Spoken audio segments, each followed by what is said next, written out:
அத்தியாயத்தில் பரமஹம்ச யோகானந்தராக அறியப்படும் முகுந்தலால் கோஷின் ஆரம்ப பருவம் பற்றி விரிவாக பார்ப்போம். கோரக்குப்பூரில் பிறந்த இவர் பக்தியுடன் கூடிய ஒரு வங்காள குடும்பத்தில் வளர்ந்தார்.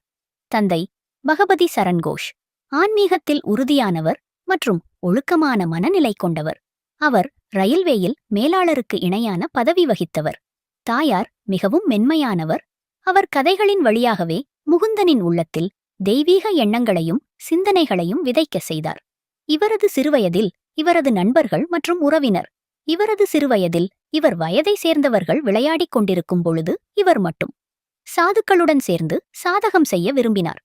சிறுவயதிலிருந்தே முகுந்தனுக்கு தெய்வத்தை காணும் ஆன்மீக எண்ணத்தை மேலும் தழைத்தோங்க செய்தது. தந்தையின் வேலை காரணமாக அவர்கள் பல இடங்களைச் சுற்றினர். இதனால் இந்தியாவின் பல்வேறு மத மரபுகள் மற்றும் கலாச்சாரங்களை நேரில் அனுபவிக்க வாய்ப்பு கிடைத்தது. எனினும் முகுந்தனுக்கு எங்கே போனாலும் இமயமலையைப் பற்றின சிந்தனை மட்டுமே மனதில் ஒலித்துக் கொண்டே இருந்தது. அவர் சிறுவயதில் தாயார் கொடுத்த ஒரு சாதுவால் கொடுக்கப்பட்ட வெள்ளித் தாயத்து கழுத்தில் அணிந்து நடத்திய ஆன்மீக நிகழ்வுகள் பின்னாளில் அதற்கு உரிய தேவை முடிந்தபின் அது தெய்வீகத் தன்மையுடன் வியக்கத்தக்க வகையில் மறைந்தது. அவர் தெய்வத் தேடலின் தனித்துவத்தை நமக்கு நினைவுறுத்துகிறது.